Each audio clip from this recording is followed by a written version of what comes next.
Hey everybody, it's Zach again at newtutorial.com. I wanted to come in and do a video. You know, the other day, one of the guys I mentioned in the video I did posted up an article called The Birth of Our Messiah Legend. The Birth of Our Messiah Legend. And the other guy I mentioned actually in the video, he actually liked the article. And I was wondering, did either of these two guys actually go back and research what the article said? The article states the following.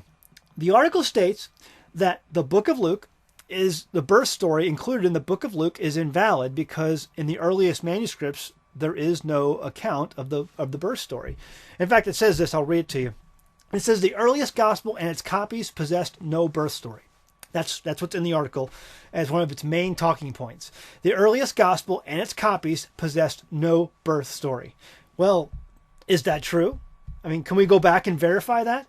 You know, before you post something on your Facebook page and before you like something on your Facebook page or someone else's Facebook page that you think is true, you should probably go out and check it out yourself. Because that's a pretty disingenuous claim that this article has made here. Because you can go back and look it up yourself. If you go out and you look at papyrus number 75 and papyrus number 4, these two papyruses, these two manuscripts are the oldest manuscripts that we have today of the Gospel of Luke, the book of Luke. And you will see, if you look it up, Papyrus 75 originally contained about 144 pages. 144 pages, of which 102 have survived, either in whole or in part. And so basically what it says here is that includes chapters 3 through chapters 24, which is basically the entire book of the Gospel of Luke. The entire thing, almost, except for the first 2.5 chapters. Well, that leaves out 42 pages that were undecipherable.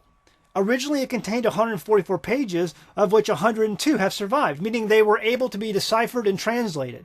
Because the papyrus is almost 2,000 years old. They date it back to about the 2nd or 3rd century. There's some debate on how old it actually is, but it's 2nd or 3rd century. So we're looking at, ballparking it very close to about 2,000 years old now, or at least getting there. And if that's the case, well, then we have a serious issue with 42 pages that can't be deciphered. What's on those 42 pages that can't be deciphered and translated?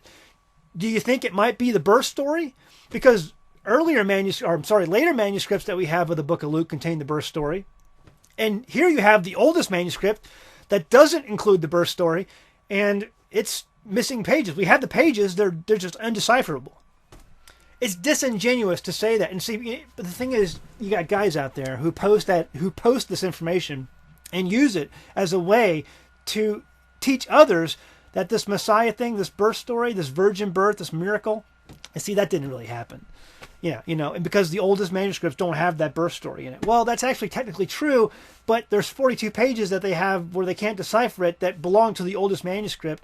And the oldest manuscript does have almost the entire book of Luke from chapter 3 to chapter 24, with the exception of the first 2.5 chapters, along with the 42 pages that we can't read. So how do you know that the first 2.5 chapters aren't on those 42 pages that we can't read? It's pretty disingenuous. You're really standing on shaky ground.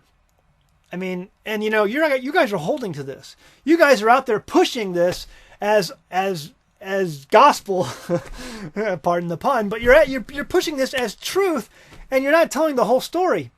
And the person who posted this that I mentioned the other day in the video called the birth story lies and mythology.